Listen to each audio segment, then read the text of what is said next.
नमस्कार, मैं उम्मीद और आप देख रहे हैं CTRL प्लस ब्रेन।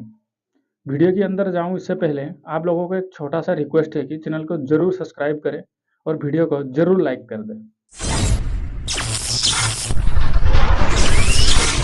आप लोग पहले देखे कि इजराइल और हमास के बीच लड़ाई, अब आप लोग देख रहे हैं इजराइल और ईरान के बीच लड़ाई।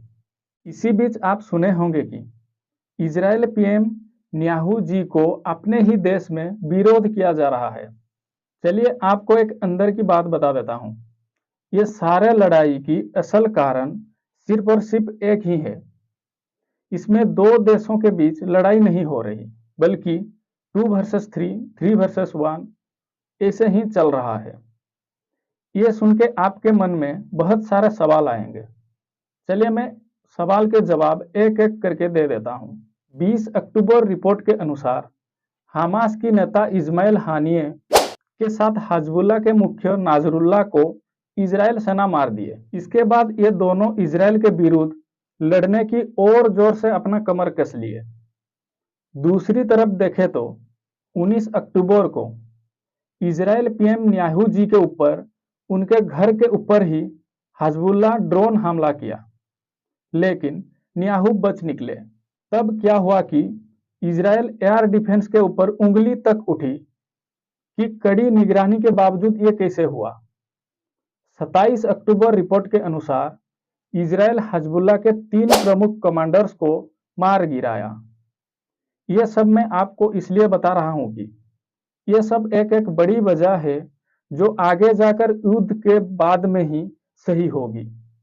ये लिख के रख लो, क्योंकि जब नेतन्याहू के ऊपर हमला किया गया तब आप देखें कि कैसे इजराइल बदला लिया था। चलिए आगे बढ़ते हैं। नेतन्याहू जी और जो बाइडेन के बीच 30 मिनट तक बैठक हुआ। यह बैठक तो किसी और मामला को लेकर नहीं हुआ होगा। इसमें यह नजर आता है कि अमेरिका इजराइल को समर्थन कर रहा है। इसी बीच एक बड़ी बात यह सुनने को मिला है कि अमेरिका इजराइल को ईरान की मिलिट्री डाटा दे रहा था। हो सकता है अमेरिका अपनी खुफिया एजेंसी को ईरान के पीछे लगाया हो।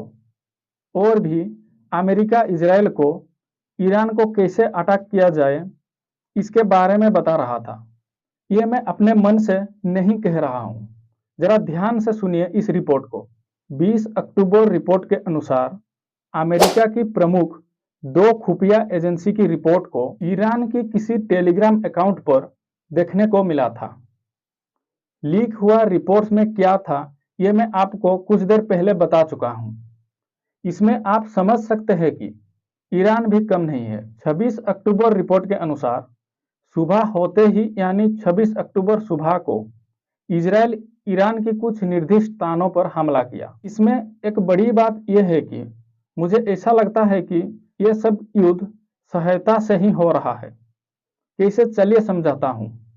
19 अक्टूबर रिपोर्ट के अनुसार अमेरिका अपनी सेना से 1000 सेना इजराइल को दिया था और हाल ही में दिखा गया कि अमेरिका की B-2 बमर यानी एक युद्ध विमान ईरान को हमला करने के लिए ईरान की उपकूल में ही चक्कर लगा रहा था। इसमें यह साफ हो गया है कि अगर अमेरिका इजराइल को सहायता ना करे तो शायद ये युद्ध भी थम जाता, लेकिन इसमें अमेरिका को क्या मजा आ रहा है ये पता नहीं। मान लो किसी X और Y देश के बीच झगड़ा हुआ, फिर क्या होता है कि X देश पहले एक बार Y को आक्रमण कर दिया। इसमें X की 9000 सेना से 8000 बचे और 100% युद्ध सामानों से 80% बचे। फिर दोबारा आक्रमण के बाद 8000 सेनाओं से 6000 बचे और 80% युद्ध सामानों से 60% बचे। अब इसको हमला रोकना पड़ेगा, लेकिन इसी बीच हीरो की तरह एंट्री मारता है जेड नामक एक देश और एक्स देश की बचा हुआ 6000 सेना को अपनी कुछ सेना देकर 9000 कर देता है और बची हुई 60% युद्ध सामग्री से अपना कुछ मिलाकर 80% कर देता है। आप देखो लड़ाई थमने की जगह कैसे फिर से शुरू हो जाती है। यह सब मैं आपको इसलिए बता रहा हूं कि दोस्तों क्योंकि ऐसा ही अब चल रहा है। कुल मिलाकर बोले तो इजराइल अमेरिका एक तरफ, हमास ईरान एक तरफ लड़ाई हो रही है। इसमें लड़ाई दो देशों के बीच नहीं हो रही, बल्कि चार देशों के बीच हो रही है। आगे जाकर अगर ये संख्या बढ़े तो विश्व युद्ध होने की चांसेस बहुत ज्यादा बढ़ जाती है। आप जानते हैं किसमें कितना दम है। ईरान के पास 6,10,000 सेना है, लेकिन उनमें से 6,50,000 सक्रिय है। इजराइल में अब 6,45,000 सेना है, लेकिन वो 1,69,500 यूज करता है। इसी तरह ईरान के पास 2,842 टैंकर्स है, वो भी पुराने, लेकिन इजराइल के पास 1,650 नई टैंकर्स हैं। वायुसेना में इजराइल ईरान से शक्तिशाली माना जाता है। विमानों की बात करें तो ईरान के पास अमेरिका से लाया हुआ पुराने कुछ विमानों हैं, लेकिन इजराइल के पास अमेरिका की कई सारे नई विमान मौजूद है। आते हैं ईरान की विमानों की तरफ। ईरान के पास 9 के आसपास F4 और F5 एक पेश सुखोई 24 जेट मौजूद है। कहते हैं आधुनिक ड्रोन की मामला में ईरान बहुत शक्तिशाली है। ये नेतन्याहू जी के ऊपर आक्रमण करके वो दिखा भी चुका है। आते हैं इजराइल की तरफ। इसके पास F15, F16, F35 मौजूद है।